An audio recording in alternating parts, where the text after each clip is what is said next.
Сайн байцгаана уу? Номын ертөнц клубын дэд ахлагч Батарч байна. Манай өнөөдрийн байгаль экологийн тухай тайм подкастэнд сайн байцгаана уу? Та бүхэнд энэ өдрийн мэндийг хүргэе. Сэлэн аймаг Цөмбөрөн сумын 10 ангийн сурагч Югслан байна. За манай сургууль болохоор байгаль экологийн чиглэлээр унших, 50 ном унших аянд сургуулаараа нийцэж байгаа. За тэгээд манай сургуулийн төгсөгч ах эгч нар маань энэ 50 номыг хандилсан. Та бүхэндээ энэ гайхалтай номыг уншихад гүн туслалцаа үзүүлсэн та бүхэндээ маш их баярлалаа гэж хэлмээрээ. Ямар гоё ах эгч нар манай сургуулийг төгсөөлсөн.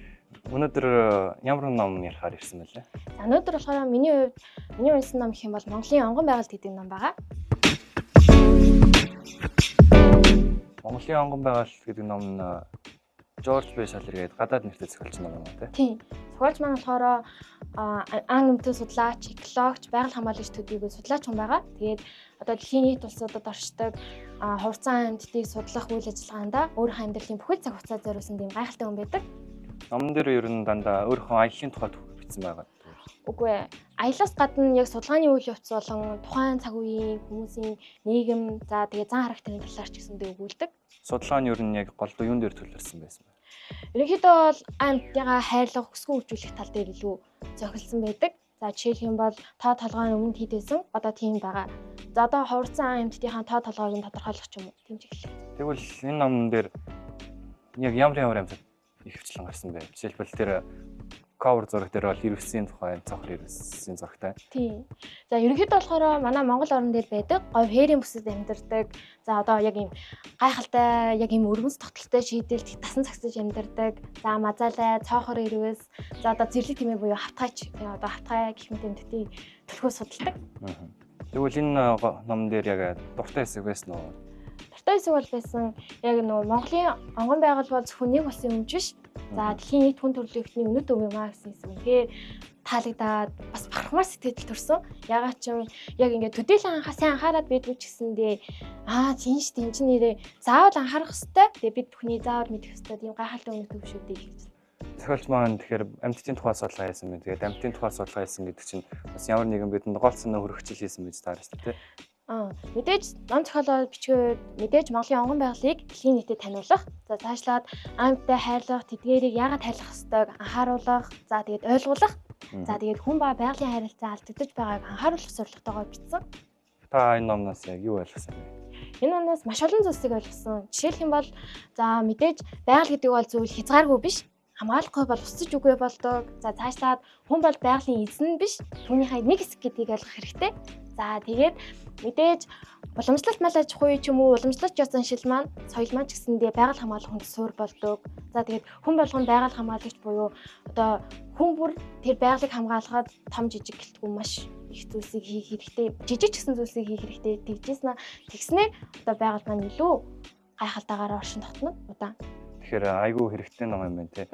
Тэр ингээ байгалийн хайрлах төрөл юм уу сонцсон холбоотойгоо бас дээрс нь миний бодлоор багцууд уншаад ойлгохоор хэмжээний ном. Эсвэл арай жоохон хүндэтгүү. Яг гоо жоохон хүндэтг төрлийн. Яг ингээд эцэгхийн ч юм уу тиймэрхүү зүйлсүүдээр ингээд уншуулах юм бол илүү ойлгомжтой баг. Тэгээд ихэвчлэн нөгөө судлаач хүн ямар байх вүлээ, судалгаа хийх явц ямар байдаг вүлээ гэдгийг санах хэрэгтэй. Тийм учраас тоон баримт, за цаашлаад амьдарч буй орчин ч юм уу тиймэрхүү мэдгүй зүйлсүүд гарч ирнэ. За миний хувьд болохоор яг ийм нөгөө паунд хавтгай одоо нэг тиймэрхүү хэмжүүрийн нэгжүүдийн зөрөө бас хийсэн. Тэрийг болохоор амар гоё шийдчихсэн гэсэн. Яаж вэ гэхээр ном эхлэхийн өмнө одоо нэг хавтгайн тэдээс тэдэн километр ч юм уу тиймэрхүүгээр. Тэгээд уншиж явах хувцастай ч гэсэндээ одоо яг ингээд хэмжүүтгнийг бичсэн бол араас нь одоо тэдэн километр эсвэл одоо тийм квадрат ч юм уу тиймэрхүүсээ бичсэн. Илэрхийлсэн байсан. Тийм учраас илүү баримжаалахад илүү бодтой болоод явчихсан. Номны үйл явдал нь яаж эхэлдэг вэ? Манай зохиолч маань яагаад Монголд ирэхээр шийдсэн бэ? Нөгөө одоо түүний гол зорилго нь болохоор мэдээж хурдж байгаа амьтдыг хайрлаж хамгаалах. За тийм учраас яг Монгол улсад илүү нэг тийм өрмөц одоо тогтцолтой байгалийн хувьд говь хээрийн бүсэд амьдардаг. Тэр одоо яг амьтдын тийм хоол хижээлийн хувьд дэлбэг байгаад идэггүй. За түүний явсан газрууд дээр болохоор мэдээж хоол нь одоо хоол хижээлийн хувьд дэлбэг байдаг. Нэг тиймэрхүү байсан бол эсрэгээр говь зүйл дургадаг. Ургамал нь ховор. Тэгээд яг юугаар яаж хоолдог бол гэсэн ерөнхийдөө тийм анхаарал татсан маягаар эхэлсэн. За түүний одоо тэр одоо номын зохиолч буюу Жорж Шеллер маань эхнэр гэрийн хамтаар 1989 оноос хойш Монгол тусад хэд хэд удаа ирээд за тийхээ уцтаа одоо Монголын экологчдын багтай хамтраад одоо аймагтаа судлаад говь хийрийн бүсэдээ одоо ингээд очиж судалгаа хийгээд за тэгээд ямар адил явдал асуудал саад бэрхшээл за түүнийг эрхэнд авсан талаар өгүүлдэг. Ямар хөө бэрхшээлүүдэд болсон бол манай зөвлөсөн. За мэдээж одоо мазалагийн хувьд болохоор мэдээж тоо толгойн мэдэх зорилгоор ингээд GPS барилуулсан. Тэр нь болохоор ингээд мэдээж сүлжээний хувьд амар эрсдэлтэй ингээд хатан цохооны дундор орчих ч юм уу нэгээд хол байх юм бол ингээд сүлжээ тасардаг. Тийм учраас ингээд мэдэх боломжгүй. За цаашлаад Улаанбаатар хотоос говьлоо явах үед ингээд одоо 1989 он одоо ингээд яг ингээд тавьсгалаасаа дөнгөж гараад нэг тиймэрхүү нуд амар хомс хийсэн. Тийм учраас ингээд илүү нөгөө түлш шатгуун за цаашлаад одоо техник хэрэгслүүд ч гэсэн амар тутмаг. Тийм учраас тэр бүгдийг ингээд аваад ингээд яг яаж зохицуулах уу гэсэн нэг арга хэмжээний илүү төлөв ашиглаад тэгээд Монгол гадаадын харилцаа сайн байсан. Тэгээд мэдээж одоо судлаачид маань илүү ингээд хоорондоо амар сайн хамтарсан болохоор тэгээд тэр бүгдийг ингээд асуудлаа ингээд даваад гарсан. Эсвэл ч Монголд яг ганц удаа ирээд бүтэн судалгаагүй яг олон удаа ирж судалгаа хийсэн юм. Олон удаа ирсэн. Ирж яваад за эхлээд ирэхдээ хавтгай тиймээс судалсан бол дараа нь ирэхдээ мазалай. Тэгээд цаг хоолны виси гэх мэт жишээний олон удаа их давтамжтай ирсэн 1989 оноос хойш 2013 он хүртэл нийт 10-аас 20 удаа ирсэн. Зохиолч маань өөр номнуудтай одоо ховорцсон амьтан судалдаг гэсэн. Тэгээд зөвхөн Монголд ховорцсон амьтан байхгүй өөр улсууд ч гэсэн ховорцсон амьтад байдаг. Тэр эдийн тухай судалгаа гаргасан ном байгаа. Бага. Нэлийн олон ном гаргасан. Тэгээд тэр номнуудаа болохоор яг ингээд өөр одоо ингээд улс байгаа шүү дээ. Тэр бүгд дээр гардаг ингээд ан амьтдуудыг ингээд илүү за тэр бол тийм амьтан, за энэ бол ийм амьтан гэдэг. Одоо Монголтой хамгийн ойр гэх юм бол одоо Хятад улсын пандаг судалсан. Ном дээр дан ганц амьтдаас гадна тийм байгальтай холбоотой зүйлүүд байсан. Эсвэл энэ амьтны байгальын нэстүүд даасан зохицдог гэх мэт юм. Мэдээж одоо яг ингээд мазала бол говийн бүсэд амьдардаг. Тэгэхдээ яг ингээд говьд амьдардаг юм чинь одоо ингээд говийн ургамлууд байгаа. Тэр бүгдийг ингээд амар ялгаж ингээд одоо ийж тижээлэнд хэрэгэлдэг. За жишээлх юм бол одоо үндэс байгаа. Тэгээд тэр үндэснийхаа 70-80%-ийг нийтгүүгээр нэг 20-оос 30% ч юм уу тиймэрхүү маягаар иддэг. За тэгээд тэр нь одоо ингээд сайн ингээд тижээл өгдөг. Гэхдээ ингээд хангалттай сайн өгч чаддгүй. Тийм учраас ингээд одоо ингээд одоо цаанаасаа ч юм уу ингээд төр засгна. Мал дөгдөг тижээлийг ингээд баян бүрд дээр тавьж. Мазаалаа бас нэг жимсэдээ согтдог гэсэн сонссон. Тэр тухай байсан уу? Үгүй. Байхгүй. Нэг ямар жимс хэллээдээ тэгээд согтдог, мансурдаг төрлийн мэдээл бас багшаас сонссон. Ер нь номноос номн дээр баримтууд бол зөндөө байсан баг. Тэгээд хамгийн гоё сонирхолтой баримт нь юу байсан? Мэдээж одоо миний хувьд нэгээр таалагдсан хэсгүүд бол маш олон байсан л да. Гэхдээ баримт дээр бол таалагдсан юм бол цагаан зэрэг устгад оруулсан буюу нөгөө тоо толгоор нь гадагшаа экспортлсон.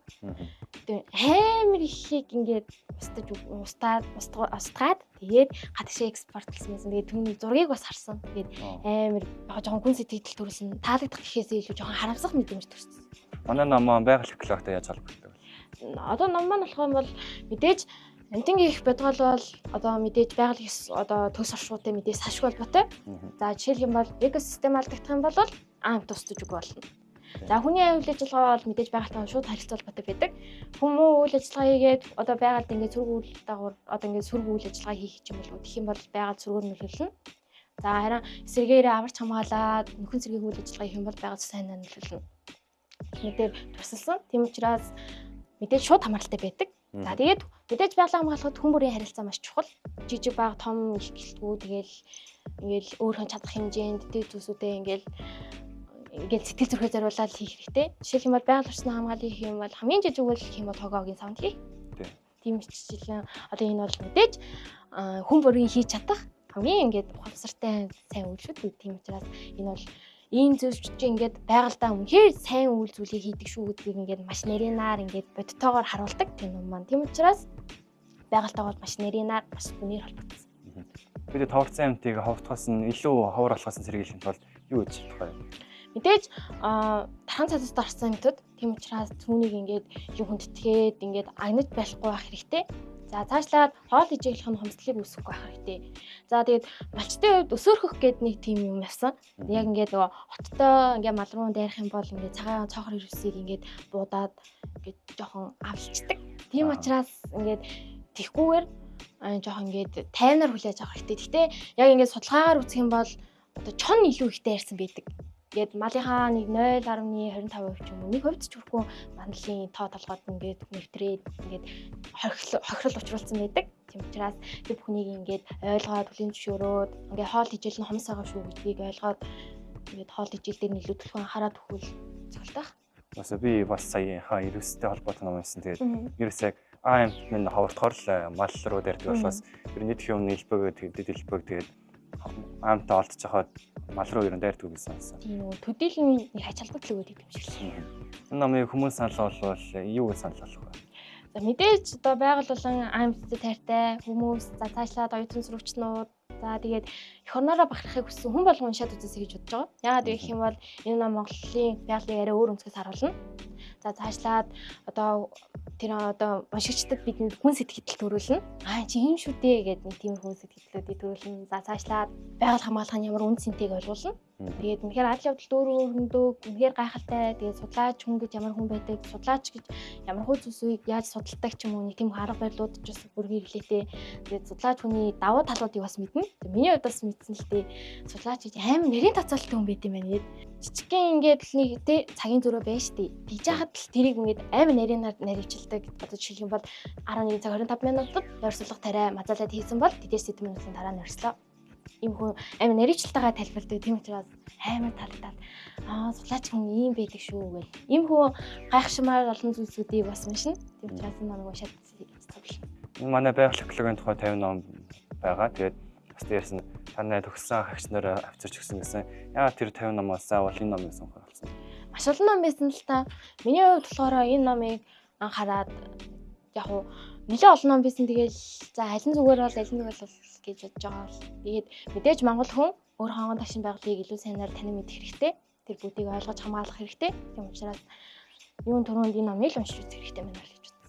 Энэ хүү судалгааны номыг аюу гоёор тэгээд тайлбарлаж өгсөн. Надад баярлалаа. Би бүр яг айгүй олон хүүхд хөтлөж байгаа л да. Гэтэ хөтлсөн хүүхд болгоны тэр уншсан номыг уншмаар санагдав. Тэгээд номыг бүр уншаад үзсмээр санагдлаа. Ялангуяа тэр судалгаа нь айгүй нэрвчлэлтэй байдаг мэн гэдэг хэсэг дээр би бас нэг судалгааны номыг уншиж аваа. Тэгээд ямар нэрвчлэлтэй байдаг бас тэрсэн. Тэгээд бүх юмын дурдаж амжихааргүй болохоор бас дурдаг үсүүд нөр уншаад үзмээр санагдлаа. Тэгээд айгүй их баярлалаа. Айгүй гоё ярьлаа. Манай 50 номын уралдаан үргэлжилсээр болно. Манай дараагийн 50 номын тэмцээний санал болгох ном байвал манай Facebook пэйжээр олж болно. Бас дээрээс нь доор байгаа линктээр дараад толботод нээлттэй байгаа шүү. Манай өнөөдрийн дугаарыг түрээд өндөрлж байна. Энэ хүртэл хамт байсан үзэгчдээ баярлалаа. Тэгээ дараагийн дугаараар уулзлаа. Түр баяртай.